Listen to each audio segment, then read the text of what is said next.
अस्सलाम वालेकुम स्टूडेंट्स। इस वीडियो में मैं आप लोगों के साथ IS2 इन्वेंट्रीज के पैराग्राफ नंबर 29 और 32 को एक एग्जांपल के ज़रिए समझाता हूँ। देखिए,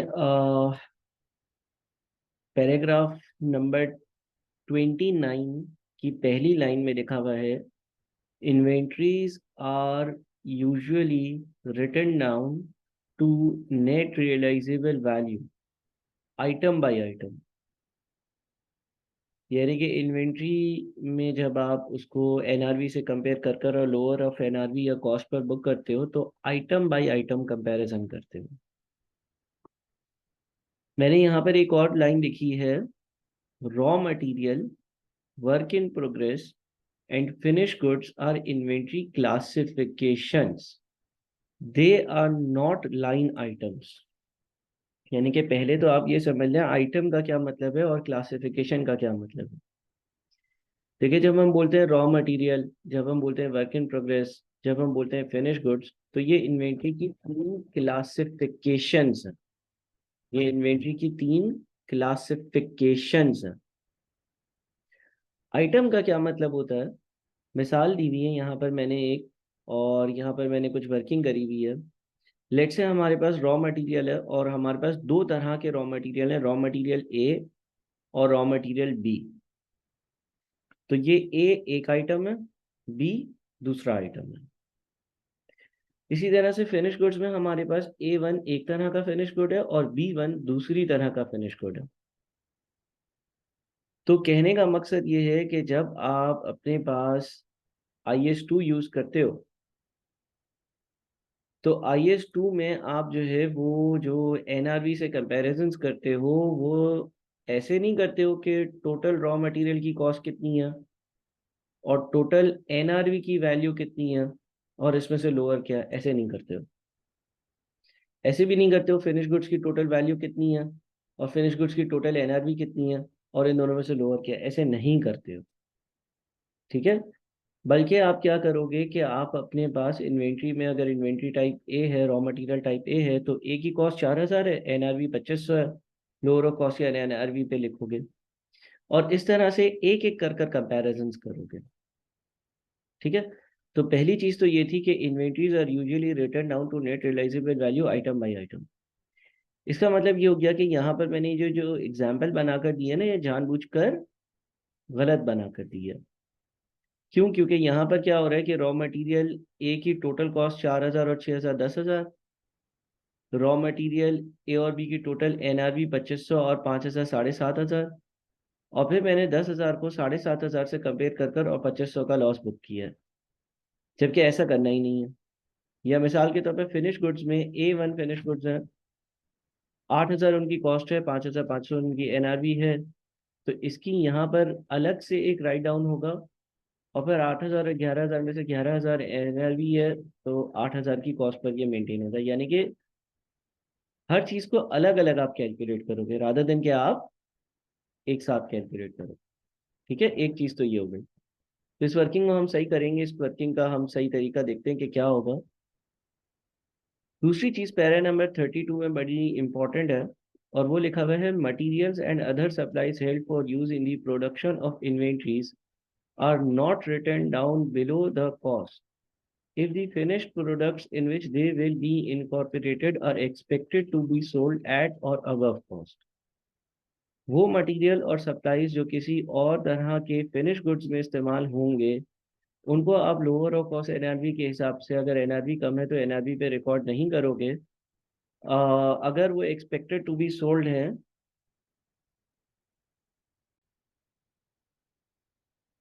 materials and other supplies held for use in the production of inventories are not written down below cost।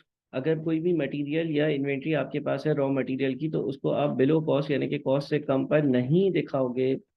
If the finish goods, अगर उनसे बनाए गए जो फिनिश गुड्स होंगे, in which they will be incorporated, इसमें उनका इस्तेमाल होगा, are expected to be sold at or above cost, अगर वो कॉस्ट या उससे अबव बिक रहे होंगे। अच्छा देखिए, पहले तो इस वर्किंग को हम सही करते हैं। ये सही नहीं है कि हम 10,000 और 7,500 को कंपेयर करें, ये सही नहीं है कि 16,000 और 16,500 को कंपेयर करें। अगर मैं line item by line item चलता और पैरा 29 पर होता, पैरा 32 को अभी इनकॉर्पोरेट नहीं करता, तो मैं बोलता कि यार रॉ मटेरियल ए जो है वो मेरे पास बुक्स में कॉस्ट पर आ रहा है 4,000 पर, उसकी एनआरवी है 1,500, इसका मतलब कॉस्ट जो है उसको 1,500 रुपये से कम करना है ना, एनआरवी 2,500 है, तो 1,500 रुपये की एक यहाँ पर एनआरवी की हिट। इसके बाद रॉ मटेरियल बी है, उसकी कॉस्ट है 6,000, मेरी बुक्स में अभी वो 6,000 की कॉस्ट पर आ रहा है और उसकी एनआरवी है 5,000, यानी कि इसकी वैल्यू 1,000 से कम करनी है।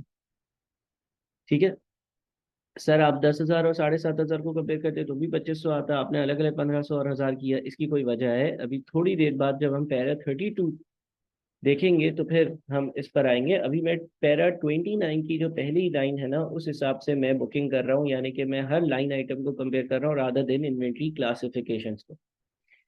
फिनिश गुड्स फिनिश गुड्स में आप देखें कि A1 की कॉस्ट 8,000 है, एनआरबी 5,500 है। इसका मतलब ये हो गया कि मुझे 8,000 को 5,500 पे लेकर जाना है, यानी कि 2,500 से कम करना है। B1 की कॉस्ट 8,000 है, एनआरवी 11,000 है, इसका मतलब इधर कुछ भी नहीं करना।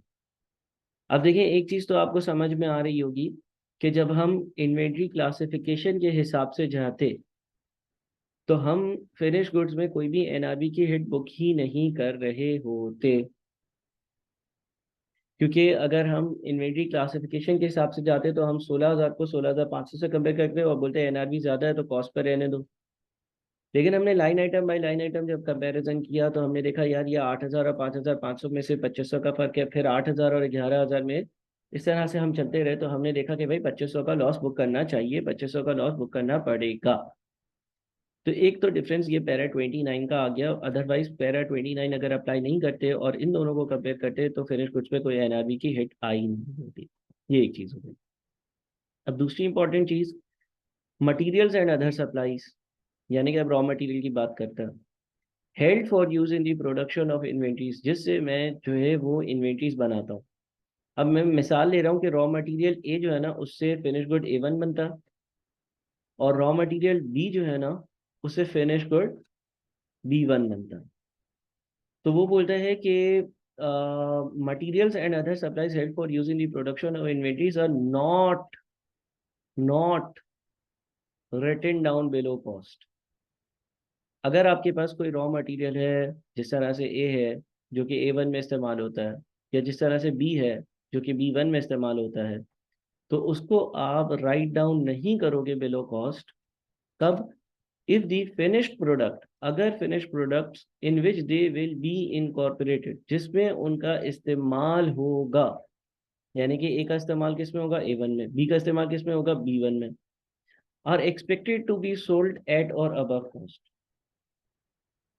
अगर आपको यूँ लगता है कि जो आपका रॉ मटेरियल है वो इस्तेमाल कर कर आप कोई फिनिश गुड बनाओगे और वो जो फिनिश गुड्स है वो उसकी उस फिनिश गुड्स की कॉस्ट के ऊपर बिकेगा, तो आप रॉ मटेरियल को कॉस्ट से नीचे नहीं लेकर आओगे।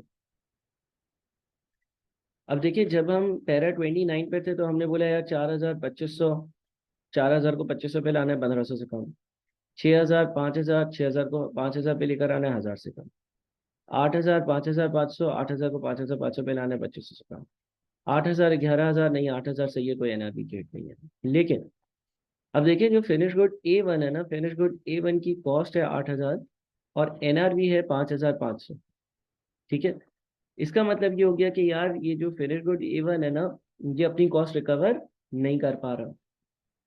लेकिन अगर हम फिनिश गुड B1 की बात करते हैं तो B1 की एनआरवी है 11,000 और उसकी कॉस्ट है 8,000। इसका मतलब ये हो गया कि ये B1 जो है वो अपनी कॉस्ट को रिकवर कर पा रहा है, वो अपनी कॉस्ट को आराम से रिकवर कर लेगा।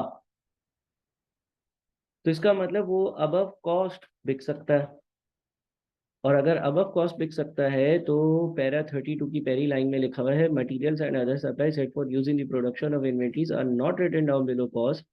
अगर कोई ऐसा रॉ मटेरियल है जिसकी एनआर मुझे नजर भी आ रहा है कि वो कॉस्ट से उसकी एनआरवी कम है, लेकिन उसको मैं एनआरवी पे नहीं लेकर जाऊंगा, if the finished product in which they will be incorporated, अगर उनसे जो फिनिश गुड्स बनाया जाता है are expected to be sold at or above cost, expectation आपकी है कि वो उसकी कॉस्ट या उससे ज्यादा पर बिकेगा, तो भाई B1 में मुझे लगता है कि जब मैं रॉ मटेरियल बी से फिनिश गुड B1 बनाऊंगा तो होगा ऐसा कि मैं उसको जो है वो उसकी कॉस्ट से ज़्यादा पर बेच सकूंगा, तभी NRV ज़्यादा है। तो ये वाली जो 1000 रुपये की हिट है ये मैं बुक नहीं करूंगा। सही है। Although lower of cost NRV के हिसाब से NRV कम है, लेकिन IS बोलता है कि अगर उससे तो जो तुम चीज़ बनाओगे उससे तुम्हारी कॉस्ट भी कवर हो जाएगी और तुम्हें जो है वो अबव कॉस्ट तुम बेच सकोगे, तो फिर यहाँ पर NRV बुक नहीं होगी।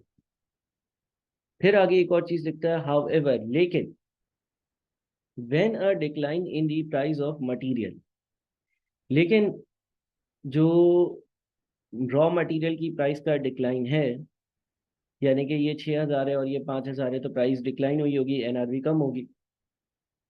Then the cost of the finished product, however, when a decline in the price of material indicates that the cost of the finished product exceeds NRV, अगर रॉ मटेरियल की प्राइस कम हुई है और वो इस चीज़ की इंडिकेशन है कि जो फिनिश गुड्स की कॉस्ट है वो इसकी NRV से ज़्यादा है, अगर जो फिनिश गुड्स की कॉस्ट है वो इसकी NRV से ज़्यादा है, the materials are written down to net realisable value, तो फिर आप मटेरियल को NRV पर रिकॉर्ड करोगे। लेकिन यहाँ ऐसा नहीं है ना, कॉस्ट जो है वो अलग है। इन such circumstances, the replacement cost of the materials may be the best available measure of their NRV। और ये सारी कहानी में आप जो है वो मटेरियल की रिप्लेसमेंट कॉस्ट को उसकी बेस्ट NRV कंसिडर करोगे। अब रिप्लेसमेंट कॉस्ट का कॉन्सेप्ट जो है वो मैंने अपनी पहले लेक्चर में दिया था। अगेन ये कॉम्प्लेक्स चीज़ें वक्त के साथ साथ क्लियर होंगी, लेकिन मेरा पर्पज़ ये था कि मैं आपको IS के थ्रू जो है वो कुछ ऐसी बातें बता दूं जिससे आपका विजन जो है वो ओपन हो और आपको चीज़ें समझ में आए। Thank you so much.